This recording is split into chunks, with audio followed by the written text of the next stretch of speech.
Okay, thank you so much everyone for being here. Okay, I think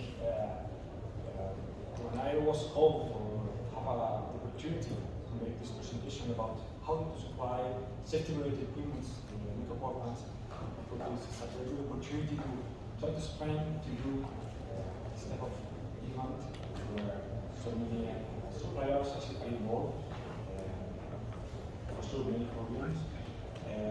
Try to let you understand how you can provide safety-related equipment to the nickel power plant.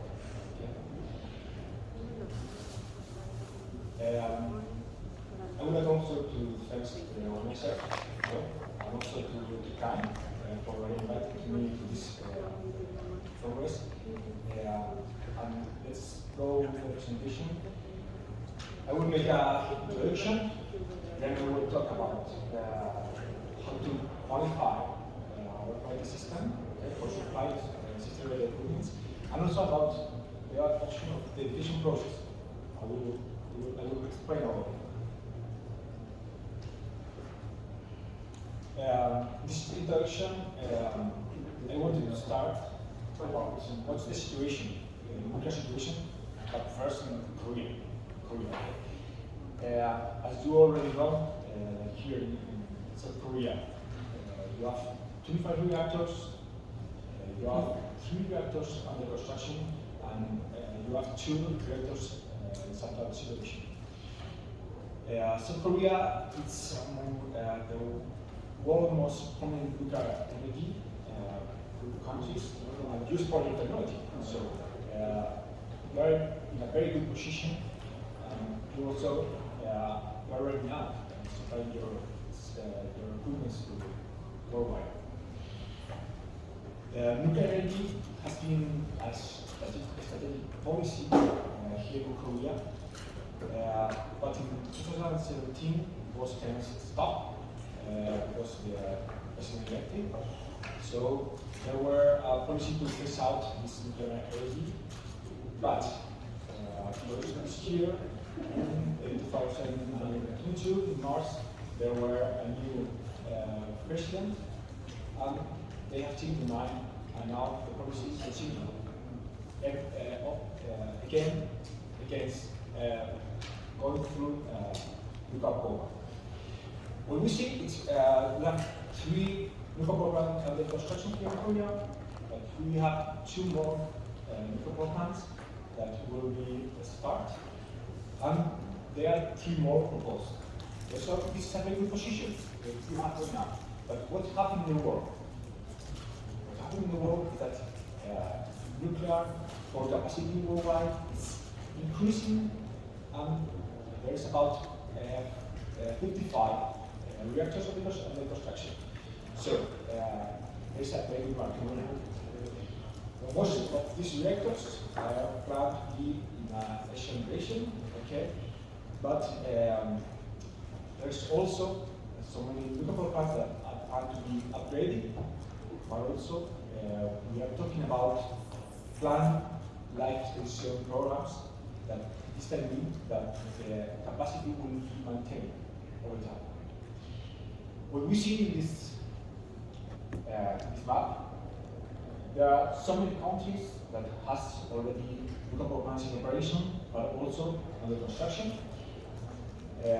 We have other countries that they have planned to construct new nuclear power plants, and there are also other countries that they are changing their mind in including the nuclear power plants, like Germany, but also Japan. Okay, we have here 2 recent news that they are talking about this. Okay, I'm from Spain. I have to say that right now Spain is the unique country that it has not granted his plan, but I'm very confident that this will change. And this will change because of the situation. I'm sorry that I hear some posts that are in Spanish that I will talk about this. I have here 2 influencers, Spanish influencers, because right now in Spain there is a trend that they're talking so much about energy, but if we see which are the top influencers about energy, two of the three most influencers are talking about nuclear energy. Okay. These are some posts. You can see here some conversations between the different technologies.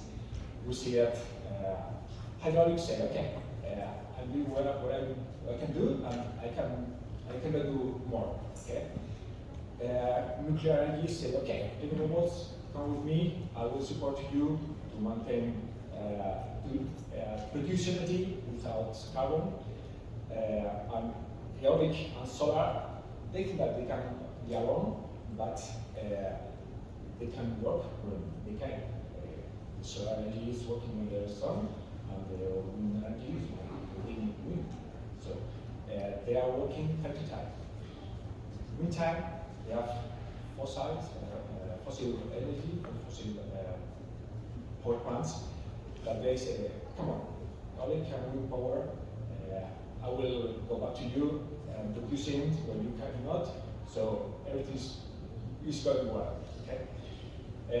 What we know right now, it's nuclear energy is the lowest carbon energy producing energy compared with hydraulic, and also from wind power. Also, we see that the country that most carbon is producing, I change their mind. I see that nuclear power is clean. Okay, so this is something that is changing.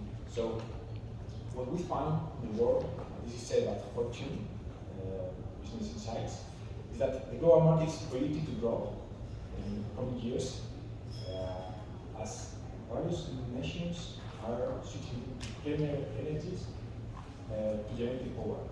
And this is what is considered in nuclear power. The nuclear power generation capacity is anticipated to be pushed further by the offset of the nuclear emissions. Okay? So we can see here how the market size for nuclear power plants are increasing more and more from now. Okay? Okay, so we have been talking about new constructions, but also about upgrading and long-term operation. With regards new constructions, we take a look at the economics of nuclear power.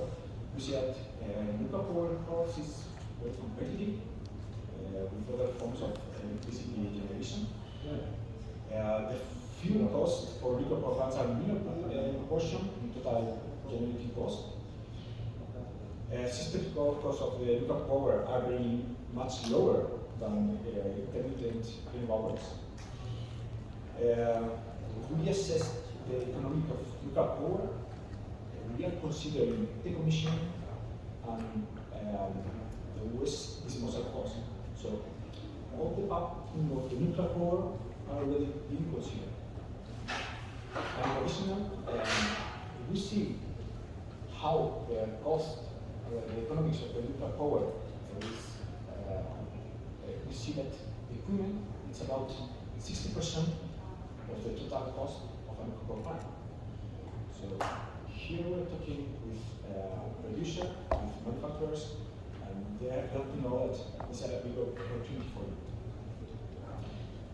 Here we can make some quick review of which type of equipment we might need for new constructions. Okay, for sure, big equipment will be the most prominent, but we have so many types of equipment, electrical, mechanical, instrumentation, and so on. So this is an industrial industry, so it's a very good opportunity. Talking about long-term operation, we have to say that the International Atomic Energy Agency has already made an economic assessment where they see that we will need also more improvements to make this long-term operation strategic. Okay? For sure, it's not only cost for the equipment, we will have also cost for design, for documentation, for qualification. Okay? So there are a lot of different costs, but also we will need more equipment. Summarizing the situation, okay, we have nutraceutical growth. We have high quality equipment in the market. We already know.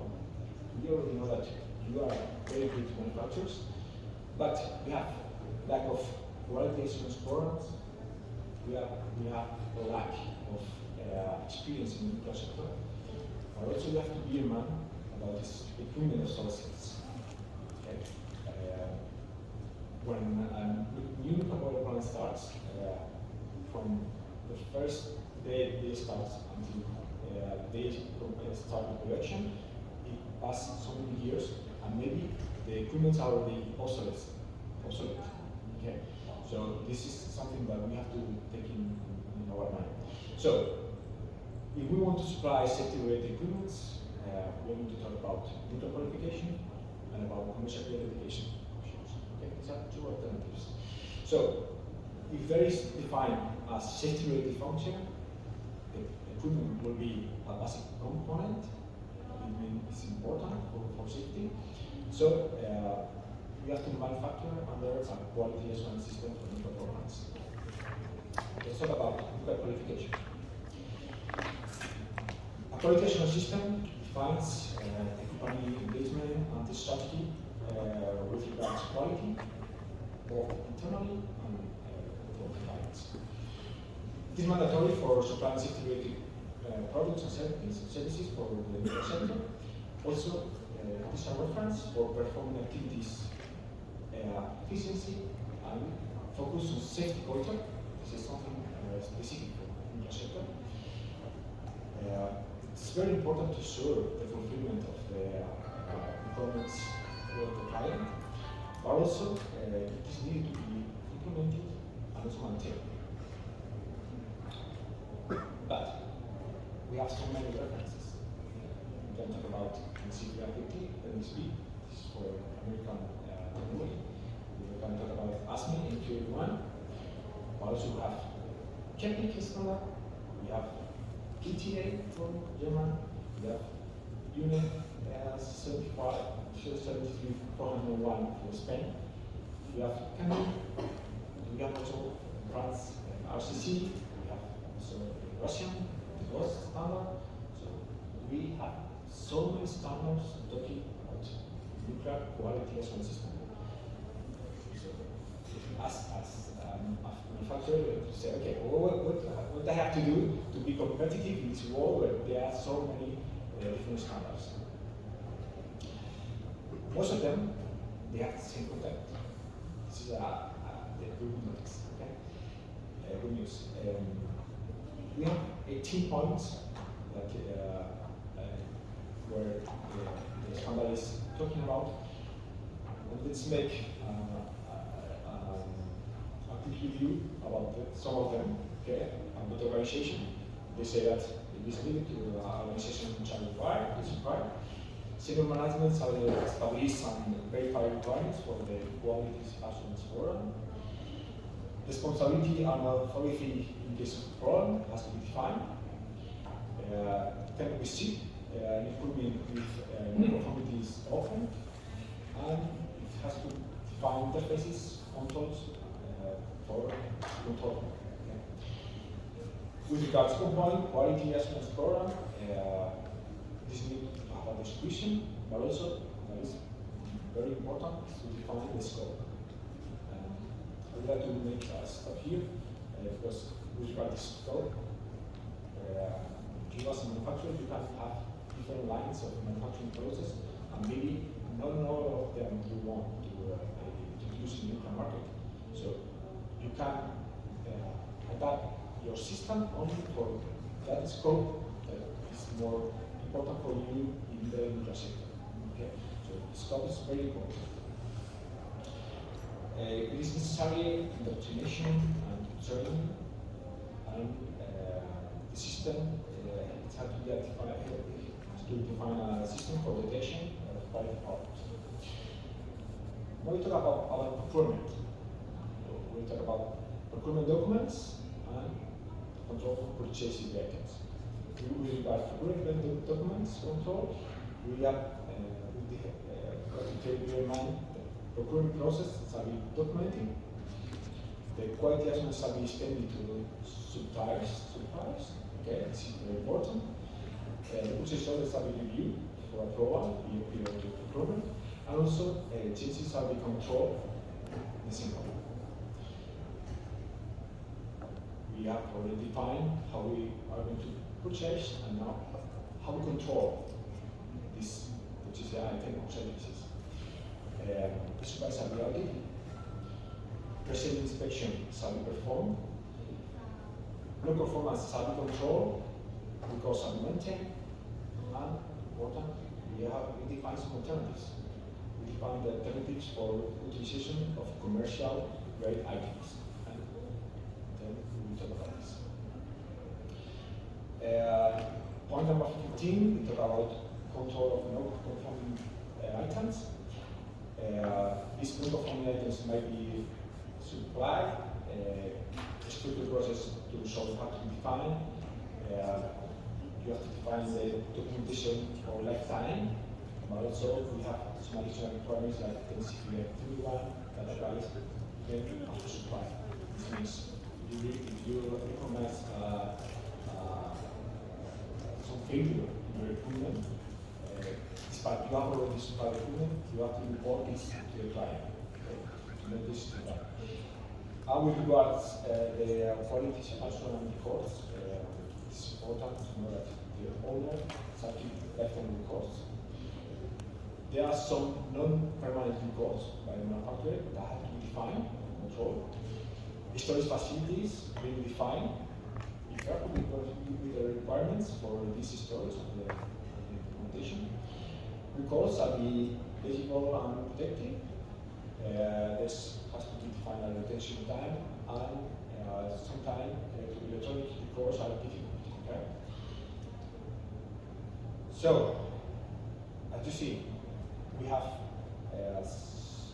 so many, with the old standard ISO 14001 from 2008, we have some comparatives between the requirements and this ISO standard, but in 2015, the ISO standard changed and changed started. So all these comparatives we have already, they are not good anymore.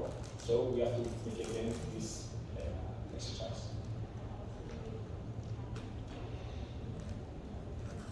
Okay, so there's a chance for the organization providing these products and services that are important to nuclear safety. We call it like ITMS. For the nuclear facilities, whatever stage. But they are having many challenges while trying to comply. The industry-specific quality and safety requirements, we have already seen that there are so many, but at the same time, they want to be competitive in the international market. This is a very high challenge. So it is needed international quality management standard above and beyond ISO 9001 in order to compare suppliers to consider quality really crucial points in nuclear facilities in an harmonized way around the world and help the nuclear supply chain to overcome these challenges. Keep in mind what the International Agency, International Atomic Energy Agency said, what ASME and other nuclear standards said, and also about the user experience. We cover all of this. We take a look also to the GSR3. This is safety requirements for nuclear power plants. So we define different requirements, specific requirements that are complementary to the ISO 9001. First, the NQSA, the Nuclear Quality Standard Association, promoted the NSQ 100, where nuclear was participating, evaluating what they were said. But afterwards, an ISO comes, is ISO 19443 that allow the suppliers to get qualified as Nuclear suppliers. So, what do we want? We want to improve the understanding of quality requirements for nuclear needs throughout the supply chain. Standardize the requirements, harmonize the quality and safety culture internationally, but also facilitate acceptance by regulatory bodies and long-term sustainable relationship between licensee and supplier. So now we have ISO 19443. This is a standard related with quality management system. It defines specific requirements for the application of ISO 9001 from 2015 by organization in the supply chain of the nuclear energy sector supplying products and services important to the nuclear sector. We are talking about safety-related goods. Okay? This is a standard. You can be certified about this. Okay, and there are some bodies that they are accredited to certify this standard. The Verizon, okay, the Verizon just can act as a consultancy for helping companies to implement this standard. And the structure of this standard is very easy to understand because we have exactly the same structure than ISO 9001, but we have some additional requirements that are slightly adaptation of what is said, already said. Okay? But there are some new sections to comply with facilities. So, which are the benefits for the suppliers? In this way, we have a common understanding and acceptance between the customer, licensing operator, and supply chain to improve the effectiveness of supply chain according to the nuclear sector. Also, help the supplier through a basic international understanding. What we find that is that most suppliers have already implemented management system according to ISO 9001. And due to the integration of the International Atomic Agency requirements and other guidelines into these international safety principles, this norm facilitates the acceptance by regulatory bodies. This is very important. We already know that in France this is already applicable. Also in England, in Spain, the regulatory bodies is not evaluating this and is not valid, and you have to see what your regulatory body say. Anyway, this is a good compilation of the requirements, and there might be a slight difference between what is said in this standard and what is said in CAPIC or in ASME Imperial 1. Okay? But you have to bear in mind the differences. And what is included in these requirements is nuclear safety culture. This is a concept specific for the nuclear sector. Risk-based thinking, determination of items important to safety. Also, they bear in mind counterfeit, ordering, and suspect items, documented information, interested parties, commercial items. Now I will talk about this, and very level standards. Okay, this is the crucial requirements of this standard. Okay, now you have already seen all the scope of how to have a quality assurance system, but let's talk about an alternative. Okay? This is commercial grade identification, or also new as CGID. CGID process, it's defined in different standards. Every guidance, like NP 5652, was reviewed in 2014. It was a version. There's a joint utility task group that is comparing different experiences for making this CGID process for different equipments. This process is already defined in ASME in 1050 Appendix B and also in ASME Q1. And there are some generic letters that apply according to NRC. So what is commercial grade item application? This is some activities that are focused to assure a commercial grade item might be used in safety-related activities at industrial facilities. Okay. We're talking about commercial items that will be stored in a safety-related position in a program. From now, you can only supply this equipment if you have already implemented quality assurance system. Okay, so this is an alternative. You are commercial grade, and you can supply this, and this is how the GCLD works. We have two main steps: technical evaluation and assessment process. Once you finish this process, you will have a certification, so the item is already certificated, so you meet all the requirements, and you can supply your commercial equipment as a certificate. Let's take a look to the technical evaluation. The most important thing in this process is the safety function of the equipment. This is something that has to be very defined because we will work in this commercial CTLD process based on this safety function. So now we have defined the safety function. What are we have to remind the design function of the facility, but also we have to know which attributes are important to perform this safety function.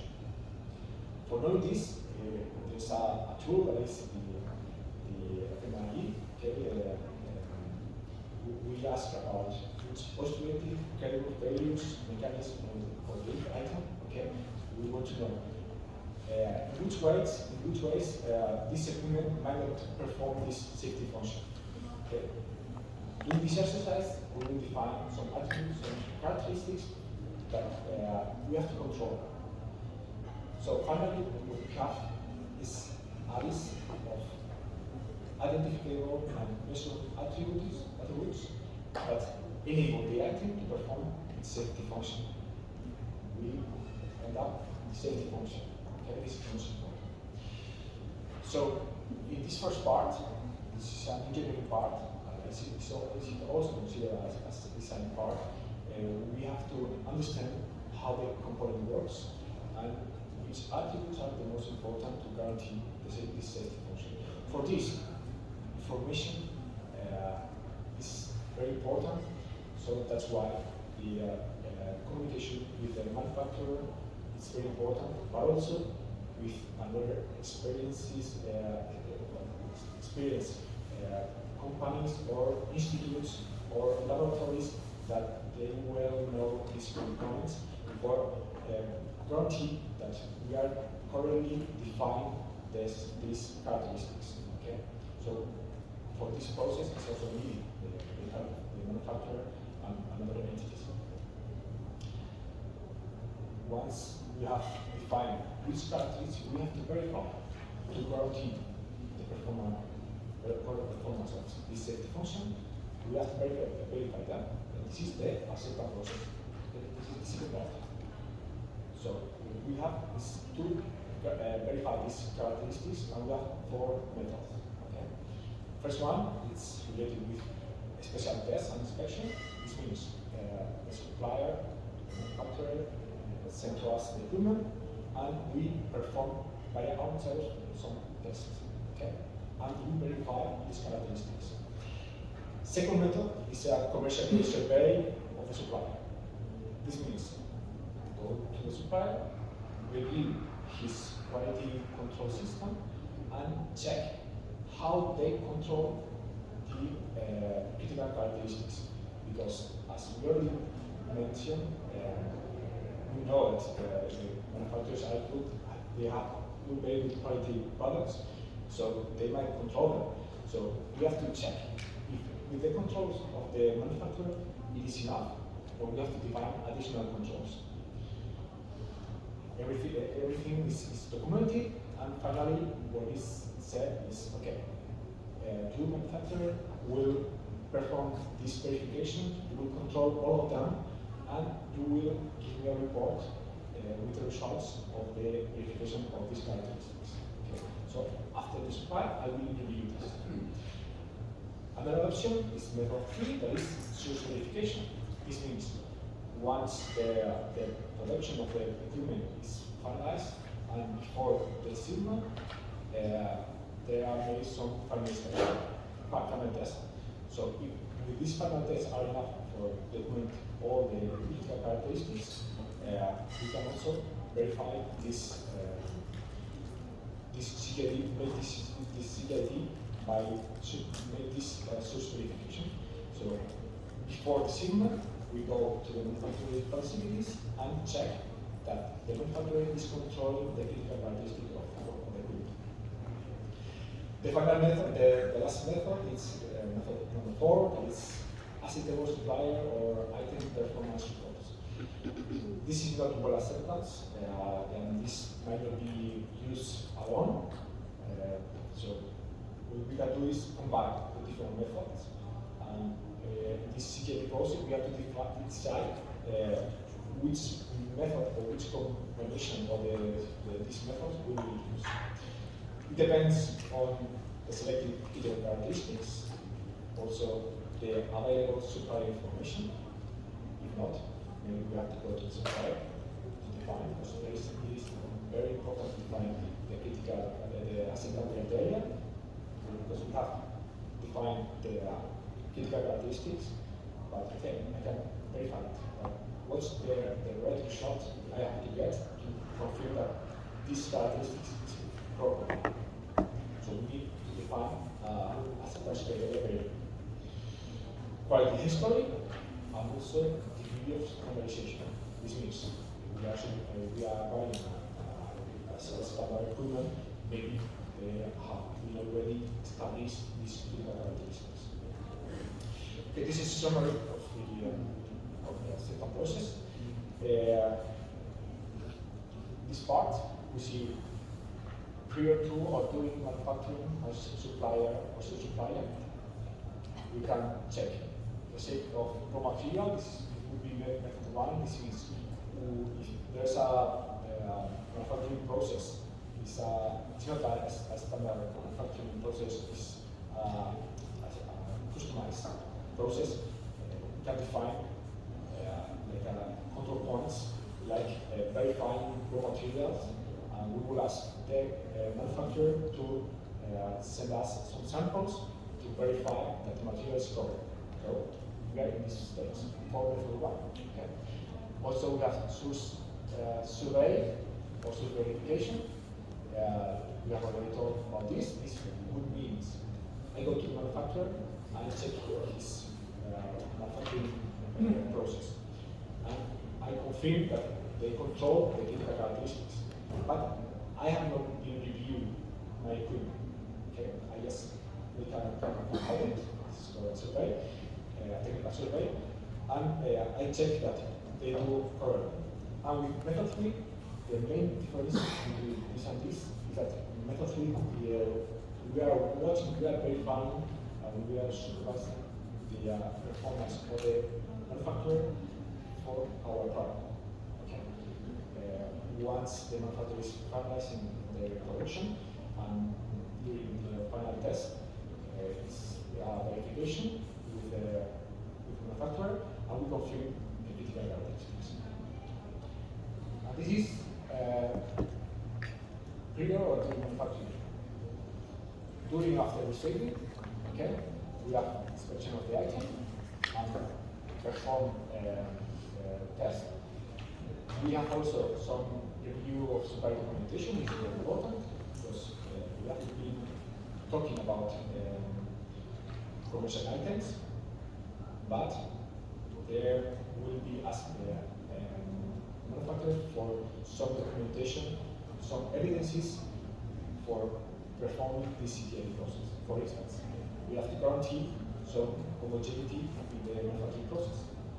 We can obtain this through batch lot, through a serial number.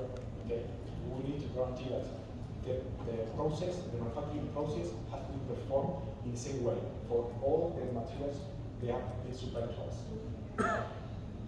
Okay, and there's a very additional, after installation, we can make some additional tests. But it is possible to verify some characteristic, and we have to install the item and then prove it. Okay, about the documentation. It may depend on the client, but this is a good representation of which document we will provide for CTA. The education plan. This education plan, what it does is to document this technical evaluation. Okay. For performing the test, we will request test procedures that might be approved by the client. Also, the education plan is very important because the client will ask for confirming that what you are going to do is enough for guarantee the performance of the CTA. Very important also the CTA commercial item procurement documents. This is what we have already talked about. And design maintain, about lot homogeneity. We have to report this technical evaluation of the function, defining critical characteristic identification. We have to define the acceptance criteria. We will give also test reports or results. Okay. Also inspection reports. And also, if we perform a survey or a school certification, we will have some reports also. And finally, we will have other dedications.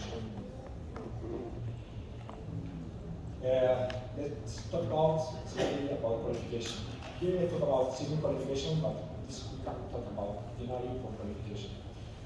When we define a safety-related equipment, for the case of seismic requirements, we have to see if this equipment is seismically sensitive. In this case, we will have to qualify if the equipment has seismic requirements, and we perform the qualification. Okay, that is independent to the qualification process. Okay, let's see some differences. This is important because let's see these points. The qualification simply verify that this sign is suitable under seismic or operation condition. Okay, we're talking about design. But acceptance process means for the dedication, we want to verify that the items we are receiving are met on this specification. Okay, we are talking about what you are buying. Okay, we are not talking how it is designed.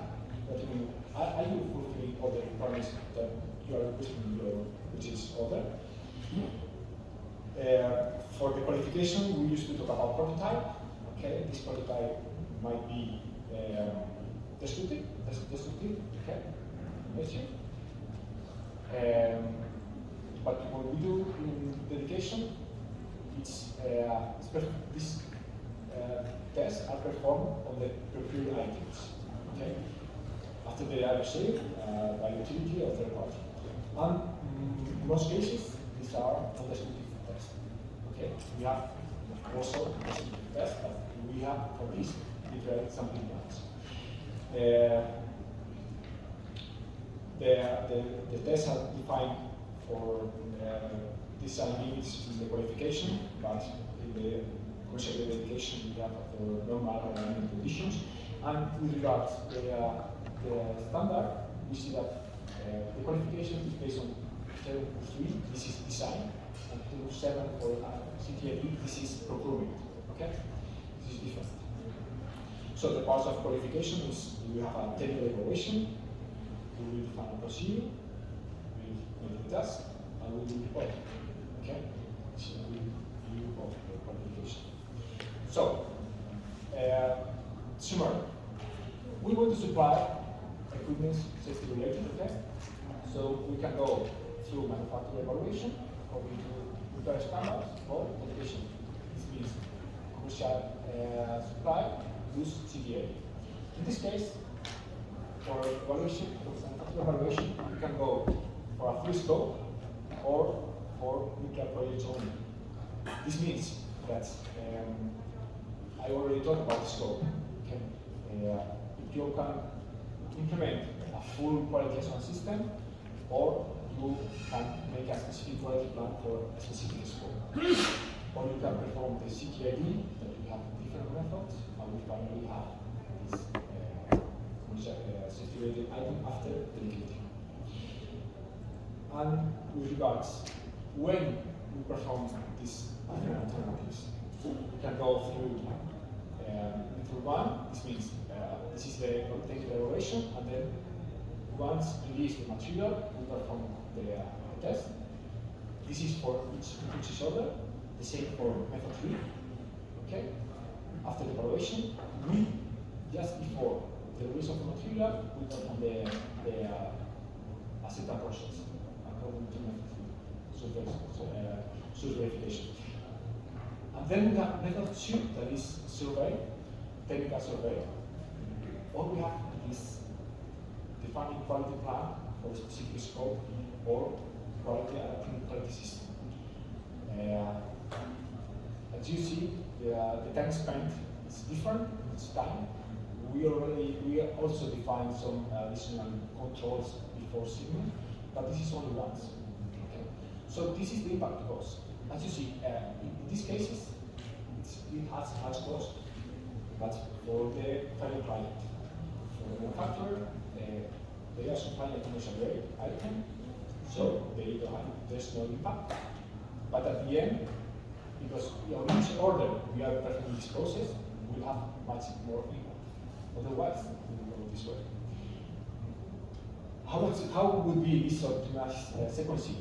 We can start with CTID, then we can implement a quality plan for a specific scope, and finally, we are to see this infrastructure we can go through quality system. We have several examples. We have been involved with Etasan, this is a growing company. Here, we talk about Hitae, we'll talk about later.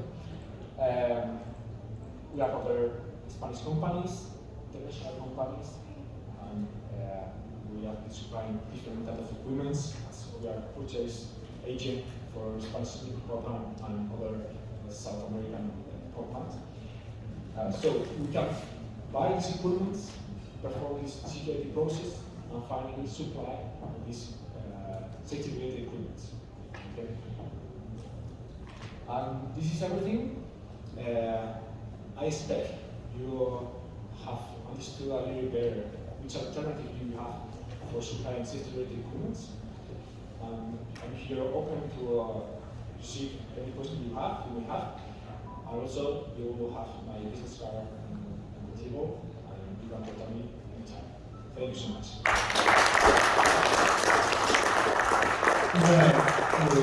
반갑습니다. 발표에서 궁금하신 점 있으신 기업들은 손을 들어주시면 마이크 전달드리도록 하겠습니다.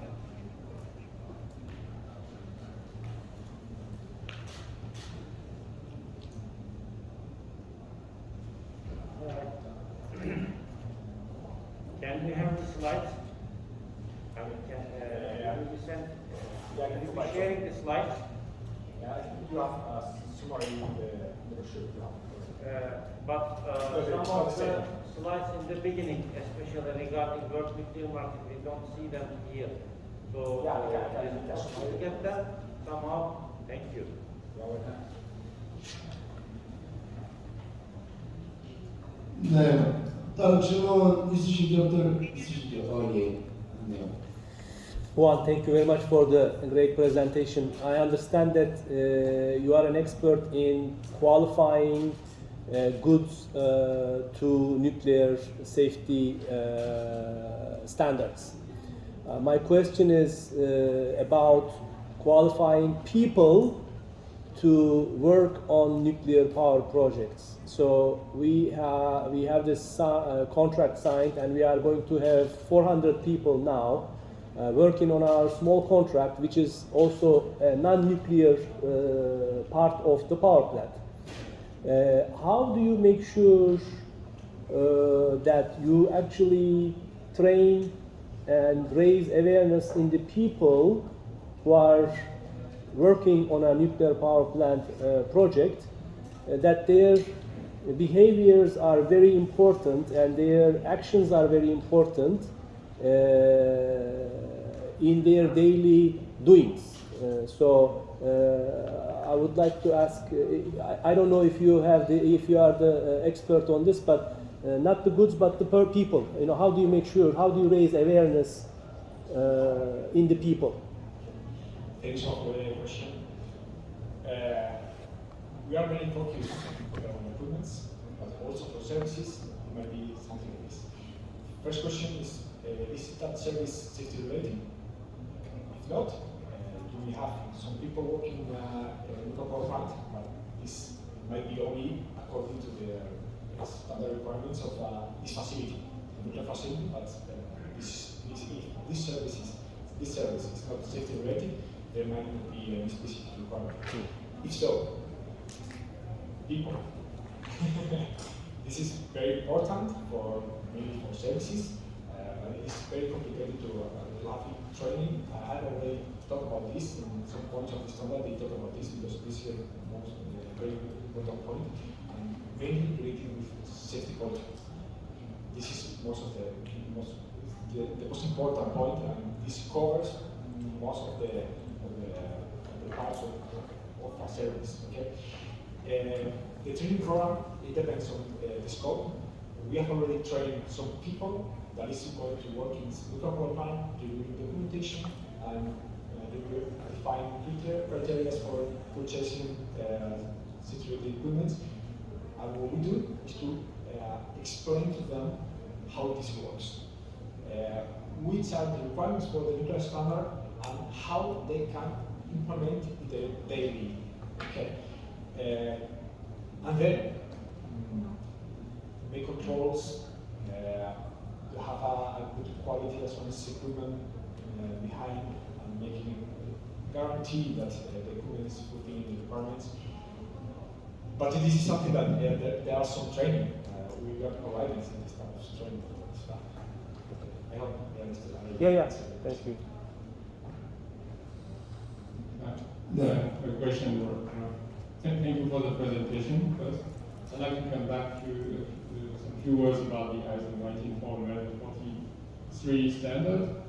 As you may know, in France, the very first company to get the certification was my company, of which I'm very proud of it.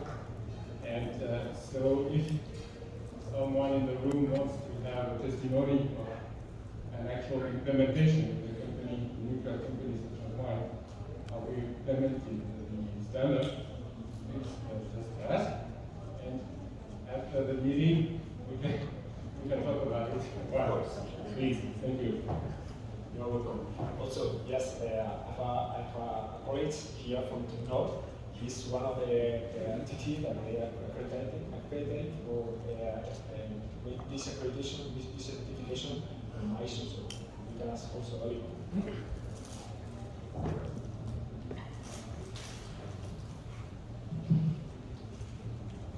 Thank you very much for the credits there. I can confirm, yes, we are also in a position to issue ISO 19443 certificates, and our Korean branch to North Korea, located in Seoul, will be happy to be helpful in that. Thank you. That's it. Thank you.